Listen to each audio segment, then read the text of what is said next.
ಸಚಿವ ರಾಜಣ್ಣ ಊರಲ್ಲಿದ್ರು ಹುಲಿಯೇ ಕಾಡಲ್ಲಿದ್ರು ಹುಲಿಯೇ ಅಂತ ಎಲ್ಲಿದ್ರು ಬಿಡಲ್ಲ. ಅಪೋಸಿಷನ್ ಪಾರ್ಟಿಗೂ ಗುಮ್ತಾರೆ, ಅವ್ರ ಪಾರ್ಟಿಯವ್ರಿಗೂ ಗುಮ್ತಾರೆ, DK ವಿರುದ್ಧನೂ ಮಾತಾಡ್ತಾರೆ, ತಲೆಕೆಟ್ರೆ ಅವ್ರ ಗುರುಗಳು ಸಿದ್ದರಾಮಯ್ಯ ವಿರುದ್ಧನೂ ಮಾತಾಡ್ತಾರೆ. ಯಾಕೆ ಅಂದ್ರೆ ಈಗ CM ವಿರುದ್ಧವೇ ರಾಜಣ್ಣ ಸಿಡಿದಂತ, ಕೋಪ ಮಾಡ್ಕೊಂಡಂತಹ, ಬೇಜಾರು ಮಾಡ್ಕೊಂಡಂತಹ, ರೊಚ್ಕೆದಂತ ಘಟನೆ ಆಗಿದೆ. ಏನು, CM ಸಿದ್ದರಾಮಯ್ಯನವರ ವಿರುದ್ಧ ರಾಜಣ್ಣ ಬೇಸರಗೊಂಡಿದ್ದಾರೆ, ಸಿಡಿದಿದ್ದಾರೆ. ನನ್ನ ಮಾತಿಗೆ ಬೆಲೆ ಇಲ್ವಾ ಅಂತ ಸಭೆಯಿಂದ ರಾಜಣ್ಣ ಹೊರ ನಡೆದಂತ ಘಟನೆ ನಡೆದಿದೆ. ಏಕಾಏಕಿ ಸಿದ್ದರಾಮಯ್ಯ ವಿರುದ್ಧ ಸಚಿವ ರಾಜಣ್ಣ ಯಾಕೆ ಆಕ್ರೋಶಗೊಂಡ್ರು ಅಂದ್ರೆ, CM ಸಭೆ ಮಾಡ್ತಾ ಇದ್ರಂತೆ, ಈ ಸಂದರ್ಭದಲ್ಲಿ ಹೊರ ಹೋಗಿದ್ದಾರೆ. ಕಾರಣ ಎಷ್ಟೇ, ಹಾಸನ ಜಿಲ್ಲೆಯ ಸಂಬಂಧಪಟ್ಟಂತ ರಾಜಕೀಯ ವಿಷಯ ಇದು. ಹಾಸನ ನಗರಾಭಿವೃದ್ಧಿ ಪ್ರಾಧಿಕಾರ ಅಂದ್ರೆ ಹೂಡಾ ಅಧ್ಯಕ್ಷರ ಆಯ್ಕೆ ಸಂಬಂಧಪಟ್ಟಂತೆ ನನ್ನ ಮಾತಿಗೆ ಬೆಲೆಯೇ ಇಲ್ಲವಾದ್ರೆ ನಾನ್ಯಾಕೆ ಉಸ್ತುವಾರಿ ಸಚಿವ ಆಗ್ಬೇಕು? ಹೂಡಾ ಅಧ್ಯಕ್ಷ ಹುದ್ದೆ ಸ್ಥಳೀಯ ನಿಷ್ಠಾವಂತ ನಾಯಕರಿಗೆ ಕೊಡಬೇಕು.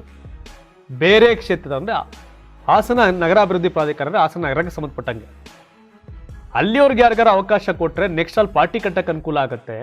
ಜಿಲ್ಲೆ ಅಲ್ಲೆಲ್ಲೋ ಅರಸೀಕೆರೆಯಿಂದ ಹೊಳೆನರಸೀಪುರದಿಂದ ತಗೊಬಂದ್ರೆ ಏನಾಗುತ್ತೆ ಅನ್ನೋದು ರಾಜಣ್ಣ ಅವ್ರ ವಾದ. ಅಂದ್ರೆ ಬೇರೆ ಕ್ಷೇತ್ರದ ನಾಯಕರನ್ನ ಕರ್ಕೊಂಡು ಬಂದ್ರೆ ತಪ್ಪು ಸಂದೇಶ ರವಾನೆ ಆಗತ್ತೆ.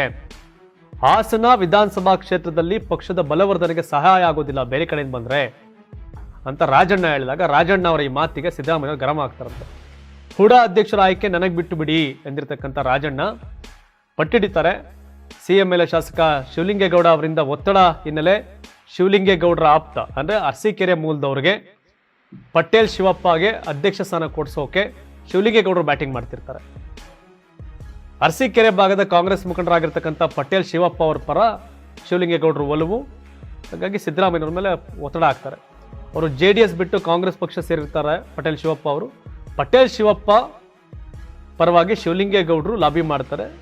ಅವರು ಸಿದ್ದರಾಮಯ್ಯವರು ಕೂಡ ಆಪ್ತಾರೆ. ಎಷ್ಟು ದಿನ CM ಆಪ್ತ ಬಳಗದಲ್ಲಿ ಗುರುತಿಸ್ಕೊಂಡಿದ್ದವರು KN ರಾಜಣ್ಣ ಎಷ್ಟು ಅಂದ್ರೆ ನೆಕ್ಸ್ಟ್ ಲೆವೆಲ್ ಆಪ್ತರು.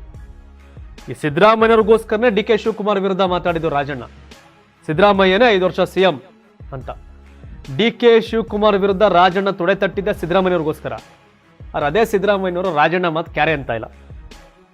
ಪೂರ್ವಾದ ಏನು, ಮುಂದಿನ ವಿಧಾನಸಭೆ ಚುನಾವಣೆಗೆ ಲಾಭ ಆಗಬೇಕು ಅಂದ್ರೆ ಹಾಸನ ವಿಧಾನಸಭಾ ಕ್ಷೇತ್ರ ವ್ಯಾಪ್ತಿಯವ್ರು ಕೊಡಬೇಕು. ಅಲ್ಲಿ ಕೊಟ್ರೆ ಹಾಸನ ವಿಧಾನಸಭಾ ಕ್ಷೇತ್ರಕ್ಕೆ ಅನುಕೂಲ ಆಗುತ್ತೆ. ಹೋಗಿ ಅರಸೀಕೆರೆ ಅವ್ರು ಕರ್ಕೊಂಡ್ಬಂದು ಹಾಸನ ಸಿಟಿಗೆ ನಗರಾಭಿವೃದ್ಧಿ ಪ್ರಾಧಿಕಾರ ಮಾಡಿದ್ರೆ ಏನು ವರ್ಕೌಟ್ ಆಯ್ತದೆ ಪಾರ್ಟಿಗೆ ಅಂತ ರಾಜಣ್ಣ ಅವ್ರ ವಾದ. ಶಿವಲಿಂಗೇಗೌಡ ಏನೋ ನೆಕ್ಸ್ಟ್ MLA ಗೆಲ್ಲಬೇಕಲ್ಲ, ಅವ್ರ ಮಗನೋ ಅರಸೀಕೆರೆಯಲ್ಲಿ ಅವ್ರು ನಿಲ್ತಾರೆ, ಇಲ್ಲ ಅವ್ರ ಮಗ ನಿಲ್ತಾರೆ. ಹಾಗಾಗಿ ಅವರು ಮುಂದಿನ ವಿಧಾನಸಭೆ ಚುನಾವಣೆ ಗೆಲ್ಲುವ ದೃಷ್ಟಿಯಿಂದ ಅರಸೀಕೆರೆ ಮೂಲದ ಈ ಪಟೇಲ್ ಶಿವಪ್ಪನವ್ರು ಮಾಡಿ ಅಂತ ಕೇಳ್ತಾವ್ರೆ. ಸಿದ್ದರಾಮಯ್ಯವ್ರಿಗೆ ಆಪ್ತಾರಲ್ಲ ಪಟೇಲ್ ಶಿವಪ್ಪನವರು, ಅದಕ್ಕೆ ಅವರು ಒಂದು ಸ್ವಲ್ಪ ಓಕೆ ಅಂತಾರೆ.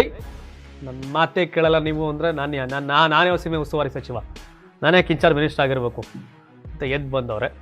ರೆಬೆಲ್ ಸ್ಟಾರ್ ರಾಜಣ್ಣ ವಿರೋಧಿಗಳಿಗೆ, ತಮ್ಮ ಪಕ್ಷದವ್ರಿಗೆ, ಸಿದ್ದರಾಮಯ್ಯನವ್ರಿಗೆ ತಲೆಕೆಟ್ರೆ ಎಲ್ರಿಗೂ ವಿರೋಧಿನೇ ಅವ್ರು ರಾಜಣ್ಣ. ಸೊ ಈಗ ಈ ಥರ ಮುನ್ಸ್ಕೊಂಡಂಥ, ಬೇಜಾರು ಮಾಡ್ಕೊಂಡಂಥ, ರೋಚಿಗೆದಂಥ ಘಟನೆ ಆಗಿದೆ ರಾಜಣ್ಣ ಅವರು ಸಿದ್ದರಾಮಯ್ಯನವ್ರ ವಿರುದ್ಧ. ಹಾಸನದಲ್ಲಿ ದೇವೇಗೌಡರು ಫ್ಯಾಮಿಲಿಯನ್ನು ರಾಜಕೀಯವಾಗಿ ಸೋಲಿಸಿ ಅಂದರೆ ಅವ್ರ ಮೊಮ್ಮಗನ MP ಸೋಲಿಸಿದ್ರು. ನೆಕ್ಸ್ಟ್ MLA ಹೊಳೆನರಸೀಪುರದಲ್ಲಿ ರೇವಣ್ಣನ ಸೋಲಿಸ್ತೀವಿ ಅಂತ ನಿಂತವ್ರು ಕಾಂಗ್ರೆಸ್ ಅವರು. ಸೊ ಹಾಗಾಗಿ ಅದಕ್ಕೆಲ್ಲ ಪೂರಕವಾಗಿ ವಾತಾವರಣ ನಿರ್ಮಾಣ ಮಾಡಬೇಕು ಅನ್ನೋದು ರಾಜಣ್ಣ ಅವ್ರ ಮಾತು. ಒಂದೊಂದು ಚುನಾವಣೆಗೂ ಲೆಕ್ಕಾಚಾರ ಬೇರೆ ಇರುತ್ತೆ. ಹಾಸನದ MLA ಆಗಿದ್ದಂಥ ಪ್ರೀತಮ್ ಗೌಡ್ರನ್ನ ಸೋಲಿಸಿದ್ದು ಕಾಂಗ್ರೆಸ್ ಅವರು. JDSನ ಸ್ವರೂಪ್ ಅವ್ರಿಗೆ ಸಪೋರ್ಟ್ ಮಾಡಿ ಕಾಂಗ್ರೆಸ್ ಅವರು JDSನ ಸ್ವರೂಪ್ಗೆ ಸಪೋರ್ಟ್ ಮಾಡಿದ್ರು. ಕಾಂಗ್ರೆಸ್ ಡೆಪಾಸಿಟ್ ಬರಲಿಲ್ಲ, JDS ಗೆಲ್ತು, ಪ್ರೀತಮ್ ಸೋತ್ರು. ಪ್ರೀತಮ್ನ JDS ಸೋಲಿಸಿದ್ದಲ್ಲ, ಪ್ರೀತಮ್ ಗೌಡ್ರನ್ನ JDS ಕಾಂಗ್ರೆಸ್ ಸೋಲಿಸಿದ್ದು. ಅಟ್ ದಿ ಸೇಮ್ ಟೈಮ್ ಅದೇ ಪ್ರೀತಮ್ನ ಸೋಲಿಸಿದ್ದು ಕಾಂಗ್ರೆಸ್ ಅವರು JDS ಜೊತೆ ಸೇರಿ. ಅದೇ ಕಾಂಗ್ರೆಸ್ ಜೊತೆ ಸೇರಿ ಪ್ರೀತಮ್ JDSನ ಪ್ರಜ್ವಲ್ ರೇವಣ್ಣ ಅವ್ರನ್ನ ಸೋಲಿಸಿದ್ರು. ರಾಜಕಾರಣ ಯಾವಾಗ ಯಾರಿಗೆ ಯಾರು ಶತ್ರು ಯಾರು ಮಿತ್ರ ಒಂದು ಗೊತ್ತಿಲ್ಲಲ್ಲ. ಅನುಕೂಲ ಸಿಂಧು ರಾಜಕಾರಣ. ಯಾರು ಯಾವಾಗ ಬೇಕಾದ್ರೂ ದುಶ್ಮನ್ ಆಗ್ತಾರೆ, ಯಾವಾಗ ಬೇಕಾದ್ರೂ ಫ್ರೆಂಡ್ಸ್ ಆಗ್ತಾರೆ. ಬಿಕಾಸ್ ಇದು ಪಾಲಿಟಿಕ್ಸ್. ಇಲ್ಲಿ ನಿಯತ್ತಿಲ್ಲ ರಾಜಕಾರಣದಲ್ಲಿ ನಂಬಿಕೆ ಯಾರ ಮೇಲೆ ಇಡುವಂಥ ಸನ್ನಿವೇಶ ಇಲ್ಲ. ಯಾರು ಯಾರಿಗೆ ಬೇಕಾದ್ರೂ ಯಾವಾಗ ಬೇಕಾದ್ರೂ ಬೆನ್ನಿಗೆ ಚೂರಿ ಹಾಕ್ತಾರೆ. ಹಾಗಾಗಿ ರಾಜಣ್ಣ ವರಿ ಮಾಡ್ಕೊಂಡಿದ್ರಲ್ಲಿ ಏನಿಲ್ಲ, ಬೇಜಾರು ಮಾಡ್ಕೊಳ್ಳೋದ್ರಲ್ಲಿ. ಪಾಲಿಟಿಕ್ಸಲ್ಲಿ ಇವೆಲ್ಲ ಸಾಮಾನ್ಯ. ತಾವೇನು ಹೇಳ್ತೀರಿ ಈ ಬಗ್ಗೆ ಕಾಮೆಂಟ್ ಮಾಡಿ. ಧನ್ಯವಾದ.